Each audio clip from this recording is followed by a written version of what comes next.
ओम शांति। 10/12/2023 के अव्यक्त बाप दादा के धारणा युक्त मधुर महावाक्य रिवाइज हैं 23/2/97। हेडिंग है मुरली की, साथी को साथ रख साक्षी और खुशनुमा तख्त नशीन रहो। साथी को साथ रख साक्षी और खुशनुमा तख्त नशीन रहो। आज विश्व कल्याणकारी बाप विश्व के चारों तरफ के बच्चों को देख हर्षित हो रहे हैं। सभी बच्चों के स्नेही सहयोग की रेखाएं बच्चों के चेहरे से दिखाई दे रही हैं। हर एक के दिल से मेरा बाबा यह गीत बाप दादा सुन रहे हैं।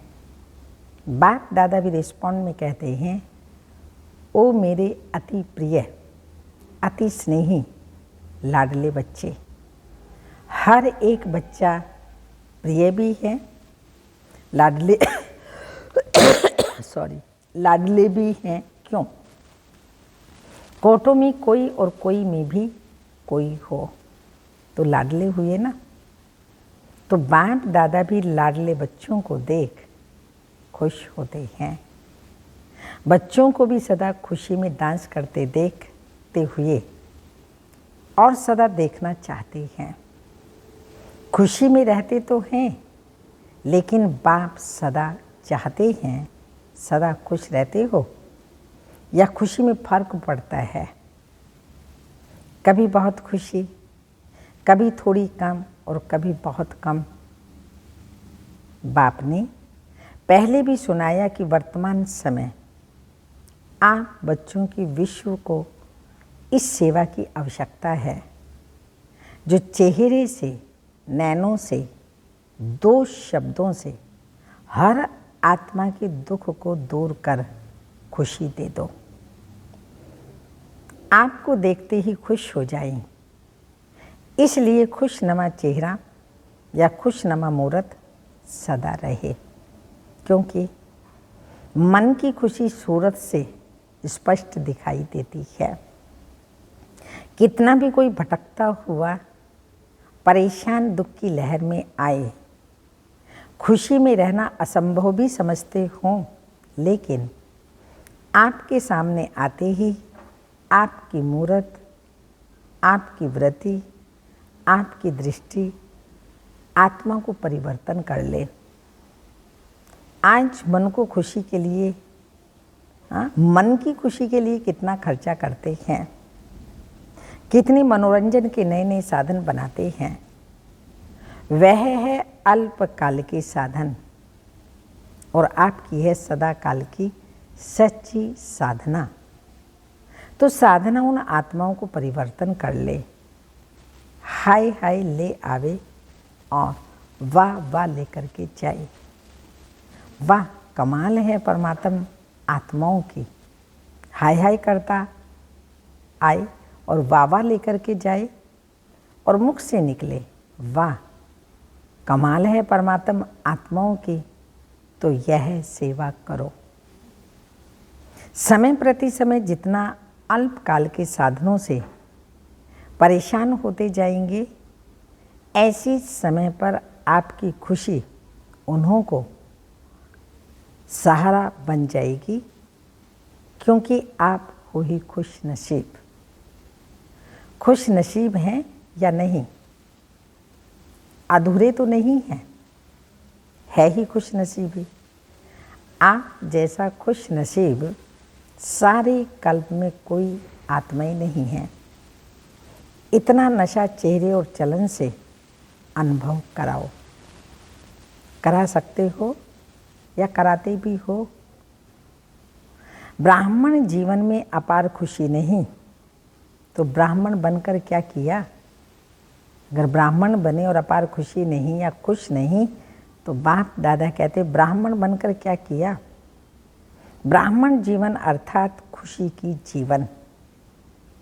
कभी कभी बाप दादा देखते हैं कोई कोई के चेहरे जो होते हैं ना, वो थोड़ा सा आधी आधी क्या होता है अच्छी तरह से जानते हैं, तभी हंसते हैं ना।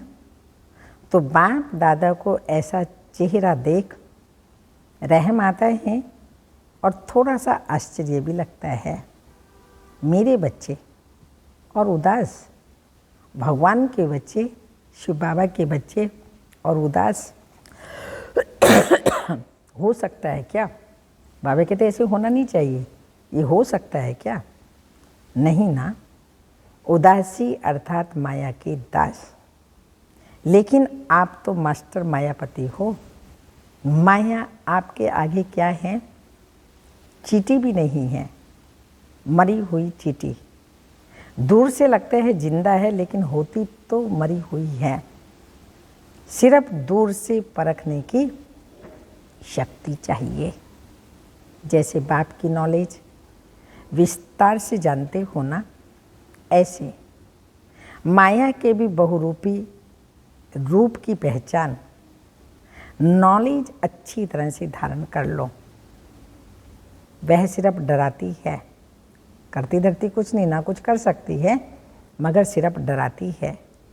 जैसे छोटे बच्चे होते हैं ना, तो उनको माँ बाप निर्भय बनाने के लिए डराते हैं, कुछ करेंगे नहीं, जानबूझकर डराने के लिए करते हैं।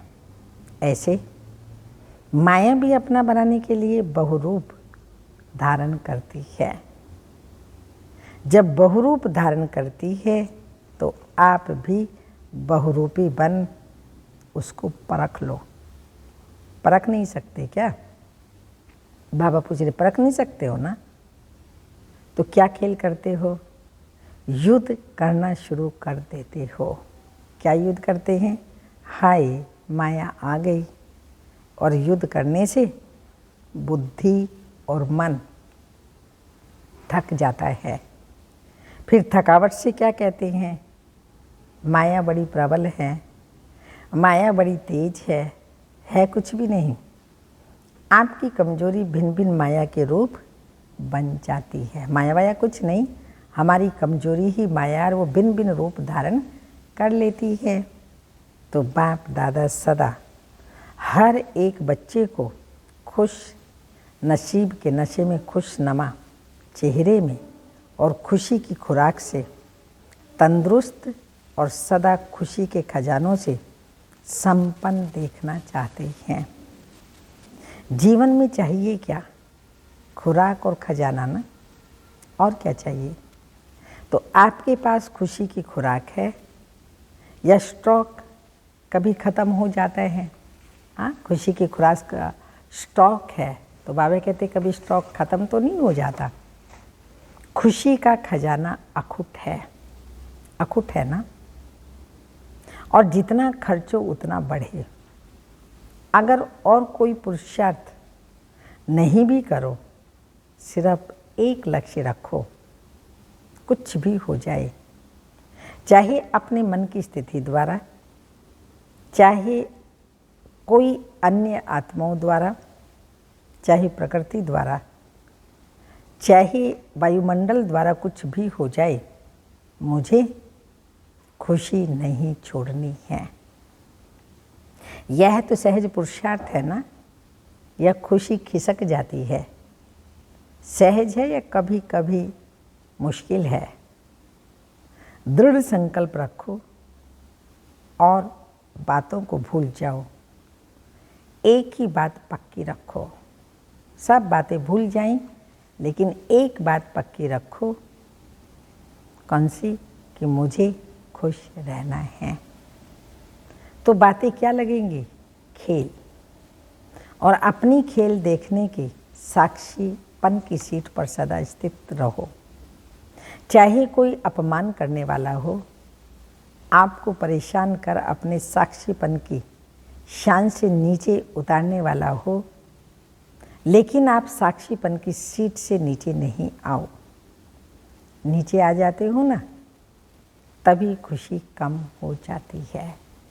सदा सीट पर बैठे रहें तो खुशी बरकरार रहेगी, सीट से नीचे आए तो खुशी कम हो जाती है। बाप दादा ने पहले भी 2 शब्द सुनाए, साथी और साक्षी। बाबा साथी हैं और हम हर सीन साक्षी होकर के देखें। जब बाप दादा साथ है तो साक्षीपन की सीट सदा मजबूत रहती है। कहते सभी हो बाप दादा साथ है, बाप दादा साथ है, लेकिन माया का प्रभाव भी पड़ता रहता है। और कहते रहते हो बाप दादा साथ हैं, बाप दादा साथ हैं, लेकिन साथ को ऐसे समय पर यूज नहीं करते हो। साथ में खड़ा है, साथ में बैठा है, लेकिन ऐसे समय पर जब परिस्थिति आती है, बाबा कहते यूज नहीं करते हो, किनारे कर देते हो। जैसे कोई साथ में होता है ना, कोई बहुत ऐसा काम पड़ जाता है या कोई ऐसी बात होती है तो साथ कभी ख्याल नहीं होता, बातों में पड़ जाते हैं। ऐसे साथ है, यह मानते भी हो, अनुभव भी करते हो। कोई है जो कहेगा साथ नहीं है, हाँ कहेगा, हमेशा ये कहेंगे बाबा मेरे साथ हैं, बाबा मेरा साथी है। कोई नहीं कहता, सब कहते हैं मेरे साथ है। यह भी नहीं कहते कि मेरे साथ है, हर एक कहता है मेरे साथ है, मेरा साथी है। मन से कहते हो या मुख से कहते हो? मन से कहते हो ना। बाप दादा तो खेल देखते रहते हैं, बाप साथ बैठे हैं और अपनी परिस्थिति में उसको सामना करने में इतना मस्त हो जाते हो जो देखते नहीं कि साथ में कौन है। परिस्थिति में उलझ जाते हैं, मेरा साथी कौन है, मेरे साथ कौन खड़ा है, वो देखते हुए भी नहीं देखते। तो बाप भी क्या करते हैं, बाप भी साथी से साक्षी बन खेल देखते हैं। ऐसे तो नहीं करो ना, जब साथी कहते हो तो साथ तो निभाओ ना। किनारा क्यों करते हो? बाप को अच्छा नहीं लगता। बाप हमारे साथ होते हुए हम किनारा कर लें तो बाबा कहते हैं ये अच्छा नहीं लगता। बाप यही शुभ आश रखते हैं और है ही एक एक बच्चा स्वराज्य अधिकारी सो विश्व अधिकारी। आप लोग प्रजा हो क्या?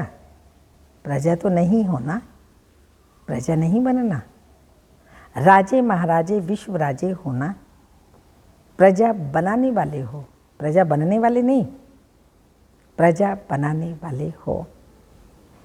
प्रजा बनने वाले नहीं हो, राजा बनने वाले, प्रजा बनाने वाले हो। तो राजा कहाँ बैठता है?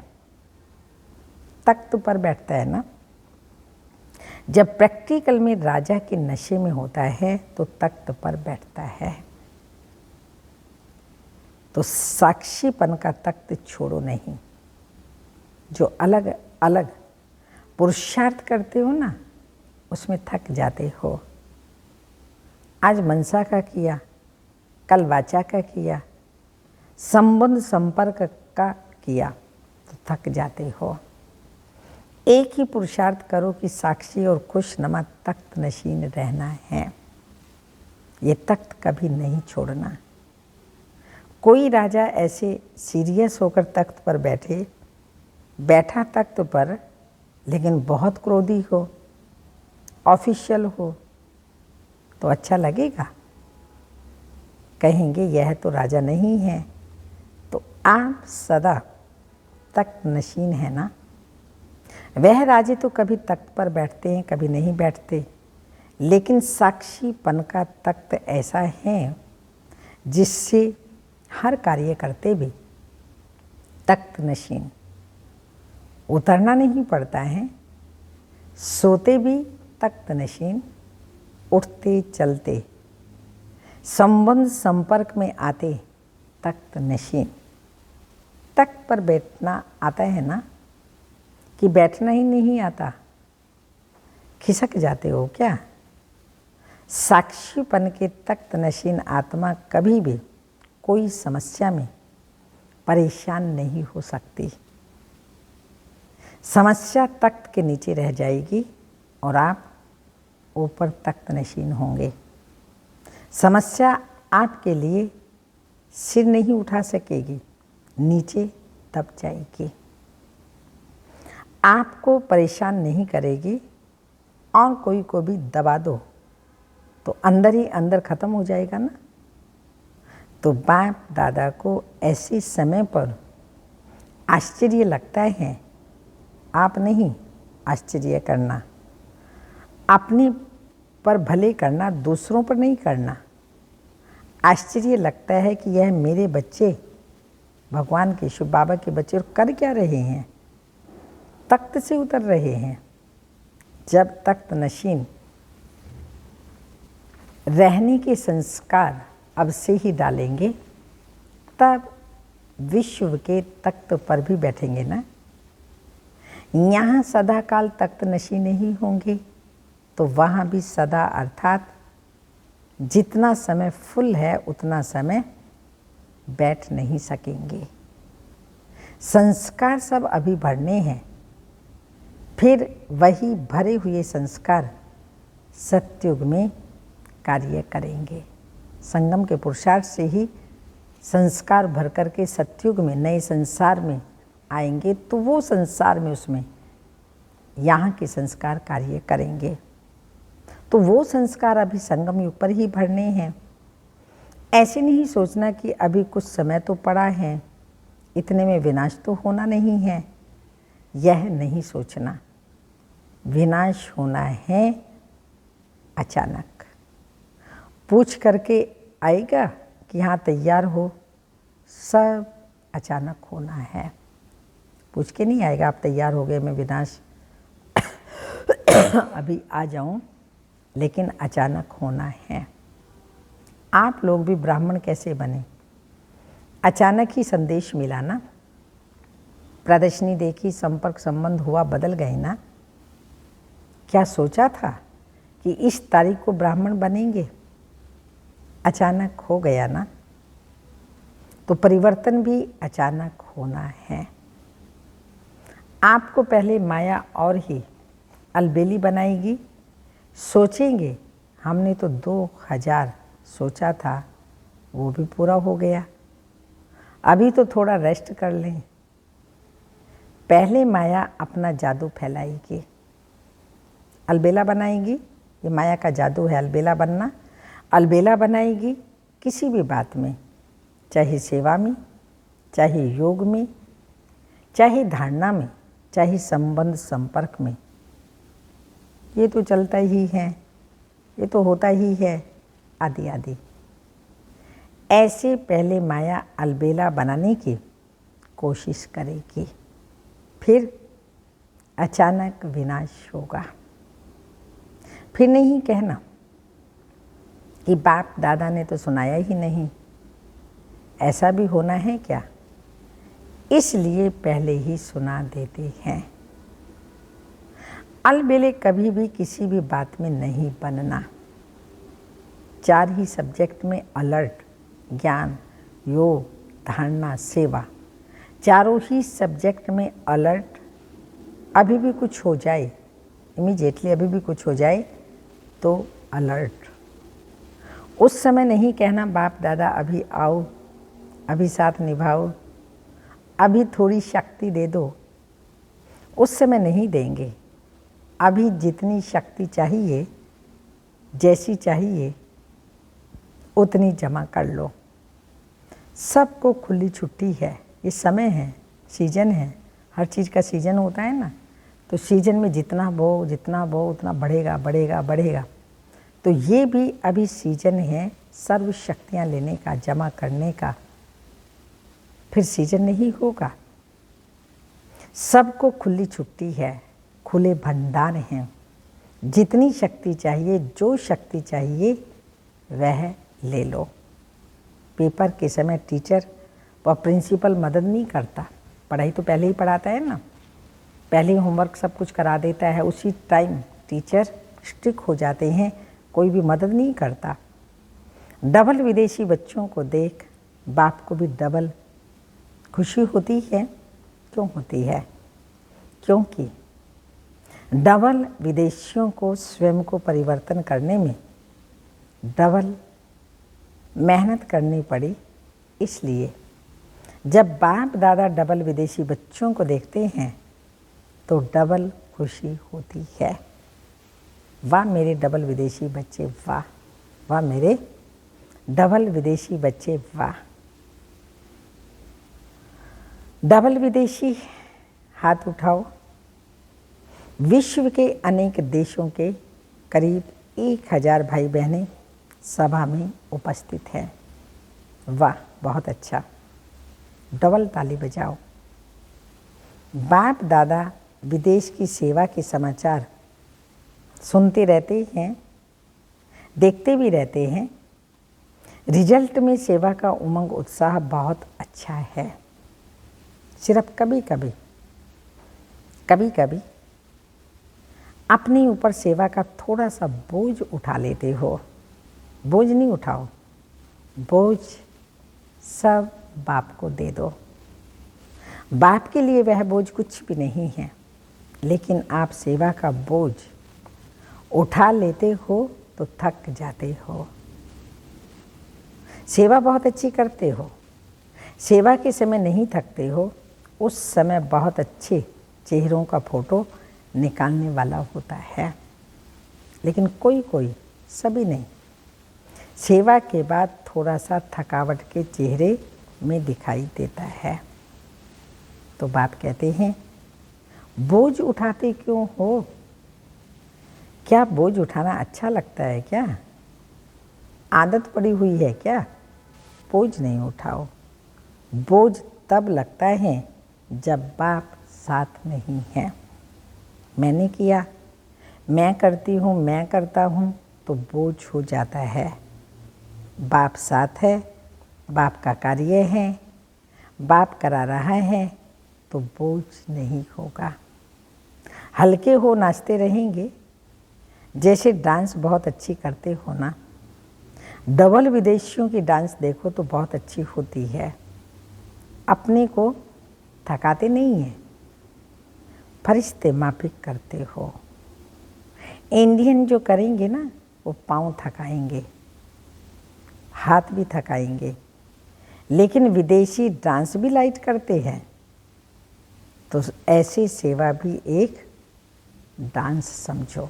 सेवा नहीं कर रहा हूँ, लेकिन ये डांस कर रहा हूँ, खेल समझो, थको नहीं। बाप दादा को वह फोटो अच्छा नहीं लगता है, थकावट का चेहरा, तो बाबा को वह फोटो अच्छा नहीं लगता है।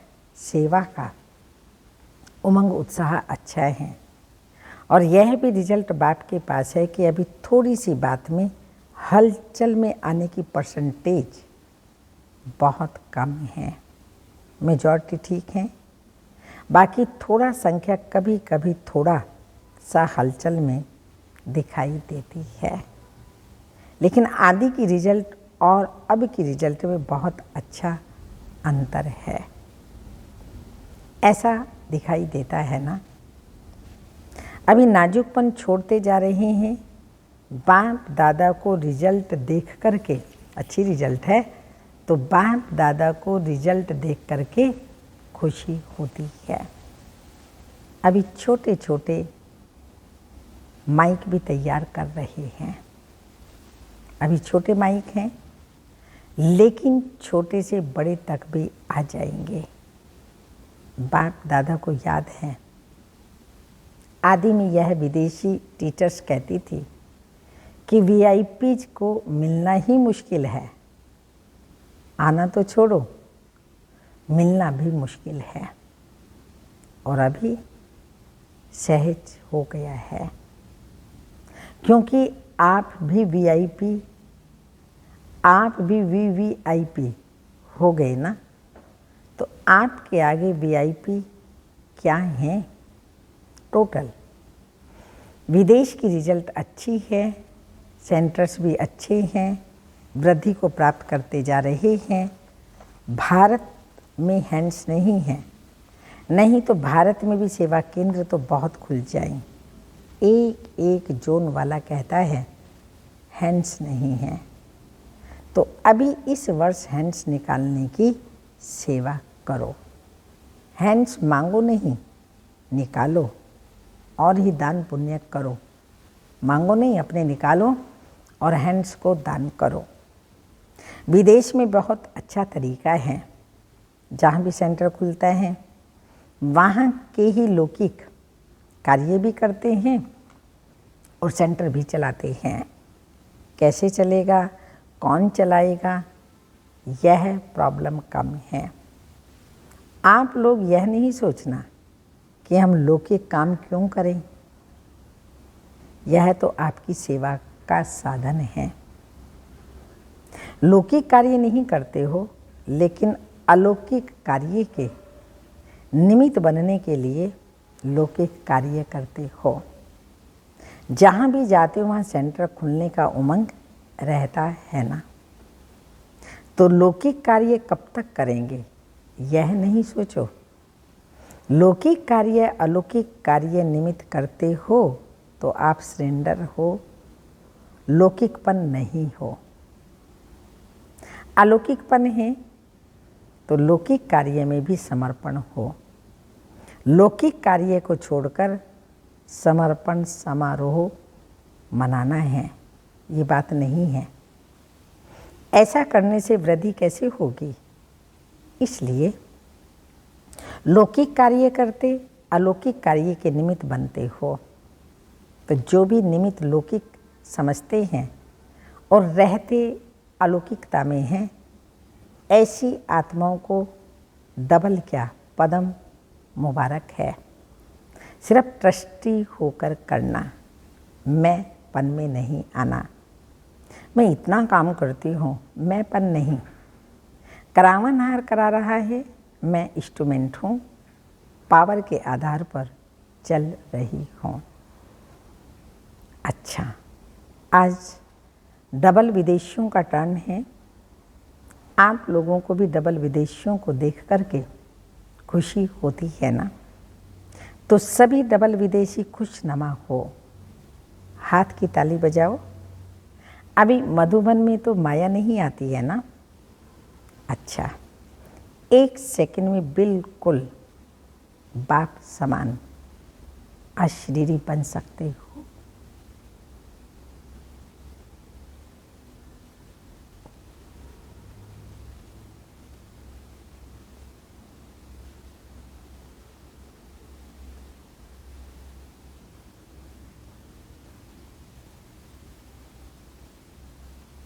एक सेकंड में फुल स्टॉप लगाओ और अशरीरी स्थिति में स्थित हो जाओ। बाप दादा ने 3 मिनट ड्रिल कराई। अच्छा, ये सारे दिन में बार बार अभ्यास करते रहो अशरीरी होने का। सारे दिन में जब भी समय मिले, नहीं भी मिले, समय निकाल करके भी अशरीरी बनने का अभ्यास करो। यह अभ्यास बार बार करते रहो। अच्छा, चारों ओर के सर्व मायाजीत, प्रकृति जीत, साक्षीपन के तख्त नशीन साथी के साथ का सदा अनुभव करने वाले, सदा दृढ़ता से सफलता को गले का हार बनाने वाले, सदा बाप समान लाइट रहने वाले, सदा अपने माइट द्वारा विश्व को दुख अशांति की, विश्व की दुख अशांति की कमजोरियों से छुड़ाने वाले, ऐसे मास्टर सुख के सागर, खुशी के सागर, प्रेम के सागर, ज्ञान के सागर, बाप समान बच्चों को याद प्यार, गुड मॉर्निंग, डायमंड मॉर्निंग, रूहानी बाप के रूहानी बच्चों को नमस्ते। हम रूहानी बच्चों की रूहानी माता पिता बाप दादा को याद प्यार, गुड मॉर्निंग, डायमंड मॉर्निंग, ओम नमस्ते। वरदान परखने व निर्णय करने की शक्ति द्वारा सेवा में सफलता प्राप्त करने वाले सफलता मूर्त भव। स्पष्टीकरण, जो परखने की शक्ति द्वारा बाप को, अपने आप को, समय को, ब्राह्मण परिवार को और अपने श्रेष्ठ कर्तव्य को पहचान कर फिर निर्णय करते हैं कि क्या बनना है और क्या करना है, वही सेवा करते, कर्म व संबंध संपर्क में आते सदा सफलता प्राप्त करते हैं। मनसा वाचा कर्मणा हर प्रकार की सेवा में सफलता मूर्त बनने का आधार है। मनसा वाचा कर्मणा हर प्रकार की सेवा में सफलता मूर्त बनने का आधार है परखने और निर्णय करने की शक्ति। स्लोगन, ज्ञान योग की लाइट माइट से संपन्न बनो तो किसी भी परिस्थिति को सेकंड में पार कर लेंगे। ज्ञान योग की लाइट और माइट से संपन्न बनो तो किसी भी परिस्थिति को सेकंड में पार कर लेंगे। ये अव्यक्त इशारा, कर्म करते हुए कर्म से मुक्त सदा डबल लाइट रूप में रहो। यह शरीर रूपी ड्रेस टाइट ना हो, बंधन मुक्त अर्थात सहज ड्रेस, लूज ड्रेस। ऑर्डर मिला और सेकंड में न्यारे अशरीरी हुए। अंत समय में अपनी यह देह भी याद ना आए, नहीं तो देह के साथ देह संबंध पदार्थ दुनिया सब एक से एक के पीछे एक आते जाएंगे। इसके लिए यह वायदा याद रहे, एक बाप दूसरा ना कोई, तो बंधन मुक्त हो जाएंगे। ओम शांति।